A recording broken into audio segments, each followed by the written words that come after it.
Alors pourquoi est-ce que j'ai voulu faire un spectacle et pas un concert? J'avais vraiment envie de trouver un format qui soit assez différent, de surtout pas jouer littéralement le disque. Je voulais retrouver quelque chose de beaucoup plus créatif. Je voulais que les gens arrivent à un vrai spectacle, un vrai show, et pas un concert de pop traditionnel. Je suis très inspirée par tous les artistes anglo-saxons qui font vraiment des shows à chaque fois. Donc bien évidemment, on a des budgets extrêmement différents, mais je suis partie du principe qu'on pouvait faire ce format-là avec un budget adapté, avec beaucoup de bonne volonté, beaucoup de travail, mais on y est arrivé et je pense vraiment que le show, comme on l'appelle aujourd'hui, le spectacle, vaut le détour. Il y a une histoire, il y a une vraie histoire, c'est pas juste donc les chansons qui se suivent, il y a une vraie histoire, c'est très simple. On arrive à l'Amour Fou, qui est une boîte de nuit surréaliste située à l'intérieur de votre cœur.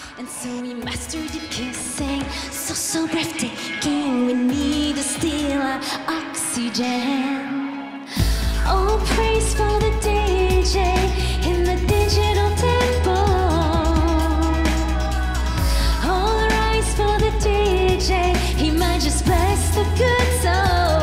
C'est une sorte de parcours initiatique en fait, qui vous emmène dans différents pays, dans différentes ambiances.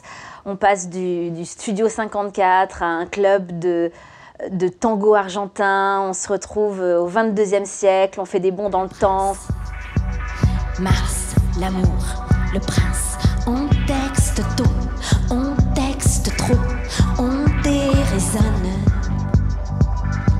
L'émotion gît dans l'emoji, la cloche sonne. J'ai pas choisi l'être égérie d'être érudite, mais je t'ai relu et j'ai ri, ma foi t'habite. Lors de cette soirée, on rencontre un garçon qu'on connaît et qu'on voulait à la fois croiser et ne pas croiser. Donc c'est un petit peu tout le paradoxe des rapports humains et des rapports amoureux. Oh mon Dieu. Ok, je ne savais pas que ce garçon serait là ce soir. Et en même temps, j'espérais le voir, j'avoue. On a une soirée et pas plus pour lui avouer ses sentiments et faire avancer les choses éventuellement, puisque le videur qui est représenté donc par la mort peut nous vider de la boîte à chaque moment, et ce qui est exactement l'allégorie de la vie.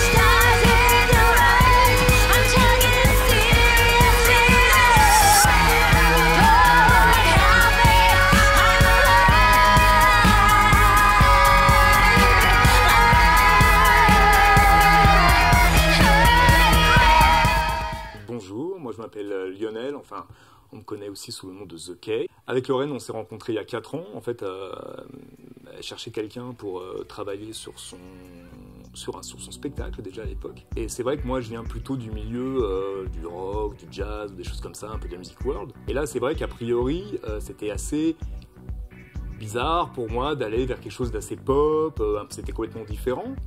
À l'époque, je savais pas que ça allait être aussi challenging d'ailleurs, je savais pas que ça allait être aussi difficile. Ce qui a fait que je me suis dit ouais, je vais y aller, c'est ce côté d'avoir quelqu'un comme ça qui assume totalement son côté pop et qui en même temps me parle de littérature, me parle de surréalisme, me parle de choses comme ça, qui pour moi, et je pense pour beaucoup d'autres gens, étaient 2 univers totalement différents, décalés, qui n'avaient rien à faire ensemble. Et là, je me suis dit ouais, ça c'est intéressant.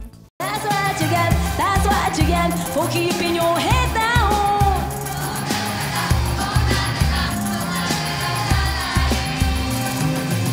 Here's to the fantasy of finding out a way. Here's to the memory and embrace a decay. Here's to our melody, abandoned like a child. Don't blame the plane, blame the monster. Blame the monster, blame the monster.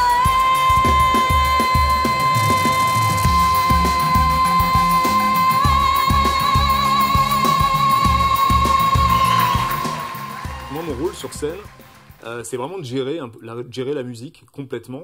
Alors depuis les derniers shows, ce qui est génial, c'est que je joue de la guitare, de la basse, et ça c'est super parce que c'est quelque chose que je faisais plus trop, et pour moi c'est un vrai plaisir d'être sur scène et d'aller faire un solo de guitare.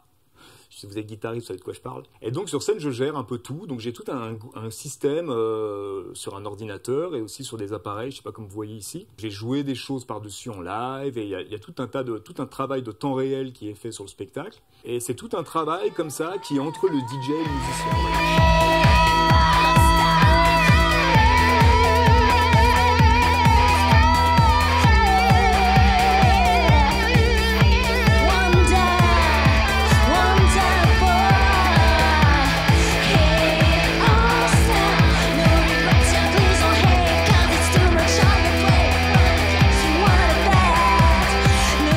Alors, qu'est-ce qu'on va trouver dans ce show? À quoi vous attendre? À tellement de choses différentes. Il y a de la danse. Donc, les chorégraphies ont été créées par Priscilla Villa et par Zach Benitez, qui sont deux danseurs et chorégraphes fantastiques. On y joue du ukulélé, on y joue de la basse, on y joue de la guitare avec des solos de ukulélé, de guitare absolument épiques, extraordinaires. Moi-même, je joue de la guitare aussi et du piano. Enfin, il y a énormément d'éléments live, même si c'est un show électropop. Il y a des projections vidéo, il y a des solos de danse. Donc, chaque danseur a son solo. Vous pourrez vraiment profiter de leur talent. Donc voilà, des projections vidéo, des interludes, il y a plein de costumes. Donc vous sortez d'1h30 de show et vous en avez vraiment eu pour votre argent. J'ai envie de dire que vous êtes rassasiés, vous avez eu toutes les facettes de ce qu'un spectacle peut proposer.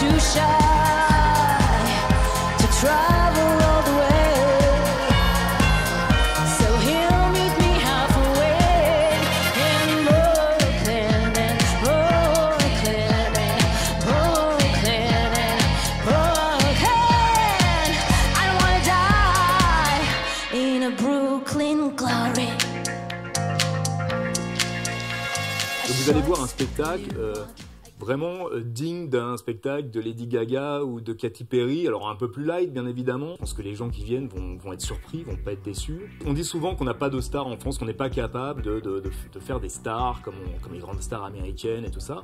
Bah, si vous venez au spectacle de Lorraine, vous allez voir que on est quand même capable de faire ça. En tout cas, Lorraine, c'est vraiment une graine de star pour le coup. C'est quelque chose qu'on n'a pas l'habitude de voir. Personne n'ose aller sur ce terrain-là. Et Lorraine, elle ose aller sur ce terrain-là. Déjà, c'est très courageux. Et ouais, venez quoi, venez.